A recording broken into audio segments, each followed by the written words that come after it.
Bagaimana cara kita menyikapi teman yang selalu menggempar-gemparkan khilafah?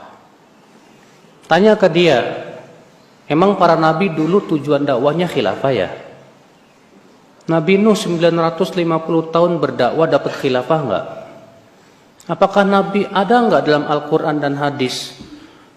Allah menyebutkan bahwa para rasul ketika dakwah tegakkan khilafah. Enggak ada. Yang ada dalam Al-Quran sudah saya sebutkan kemarin dalam surat An-Nur ayat 55. Wa khilafah itu janji Allah bagi suatu negeri yang mentauhidkan Allah dan menjauhi apa? Kesyirikan. Jadi itu hadiah dari Allah, janji yang siapapun yang melakukan syaratnya akan terpenuhi. Ya. Maka khilafah bukan tujuan dakwah kita.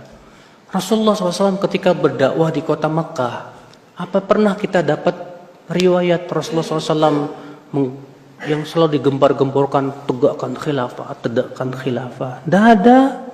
Bahkan ketika Rasulullah hijrah kota Madinah, apakah yang pertama kali menegakkan khilafah atau bangun masjid? Bangun masjid dulu. Ya akhi, ya. Banyak orang gulu berlebihan dalam masalah khilafah itu. Ya. Jangan khilafah jadikan tujuan dalam dakwah. Tujuan dalam dakwah itu mengikuti dakwah para nabi dan rasul. Apa itu? Tauhid. Supaya manusia mentauhidkan Allah, menjauhkan apa? Kesyirikan. Dan ini memang jalannya terjal sekali, Pak. Berdakwah kepada tauhid itu berat sekali. Kenapa? Karena kita harus menghadapi orang-orang yang doyan kesyirikan. Dari sebagian kaum muslimin maupun di luar Islam. Ya. Karena orang yang mendakwahkan kepada tauhid, konsekuensinya apa? Berlepas diri dari semua yang disembah selain Allah. Berlepas diri dari setiap yang menyembah selain Allah. Tentu banyak orang akan marah dengan ini, Pak. Iblis pun akan marah, bala tentara iblis pun akan marah. Tapi kita harus lakukan karena ini yang dijalani oleh Allah dan oleh Rasulullah SAW dan para rasul sebelumnya. Sampai di antara rasul ada yang dibunuh dan yang lainnya demi untuk berdakwah kepada apa? Tauhidullah Jalla wa Ala. Tapi enggak masalah. Ya, karena inilah jalan yang diridhoi oleh Allah Subhanahu wa taala. Maka dari itulah ya akhi, sebagaimana sudah saya jelaskan kemarin, bahwa dakwah para nabi dan rasul memfokuskan kepada tauhidullah Jalla wa Ala. Enggak ada nabi dan seorang nabi pun yang fokus dakwahnya kepada politik, enggak ada. Enggak ada nabi yang fokus dakwahnya kepada perbaikan ekonomi, enggak ada.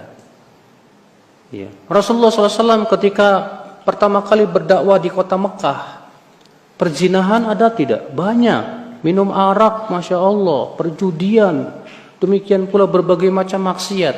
Tapi apakah yang Rasulullah serukan? Tinggalkan judi? Enggak. Tinggalkan zina? Enggak.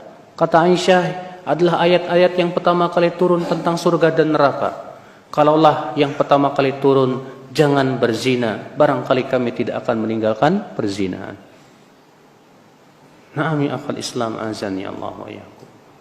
Maka dari itu ya akhi, sikap antum kepada dia, dakwahkan dia, fahamkan kepada dia, ya akhi, kita berdakwah kepada tauhid. Khilafah itu janji Allah bagi mereka yang merealisasikan apa? Tauhid. Kalau ternyata Allah berikan kekhilafan, alhamdulillah. Kalau enggak juga enggak masalah. Yang penting kita wafat di atas apa? Tauhid. Memang ya, menegakkan kepemimpinan seorang muslim wajib. Ya. Tapi yang namanya kewajiban sesuai dengan kemampuan. Tapi dalam metode dakwah yang harus kita dahulukan yang paling penting dulu, apa itu? Tauhid. Kita berpikir bagaimana manusia wafat di atas tauhid. Ini mereka yang berdakwah kepada khilafah sampai detik ini enggak pernah berhasil, Pak. Bahkan dari pendirinya dulu Taqiyuddin An-Nabhani itu yang di Syam, apa berhasil mereka menegakkan khilafah? Enggak juga. Di semua negeri mereka menegakkan khilafah enggak juga. Sementara kesyirikan terus merajalela. kebid'ahan terus, yang menggeliat, kemaksiatan luar biasa. Tidak mungkin ya akhi. Kita harus dakwahkan manusia kepada tauhidullah jalla wa ala. Allah tidak akan merubah suatu kaum sampai mereka merubah dirinya sendiri. Berarti perubahan itu harus dari dirinya sendiri dulu.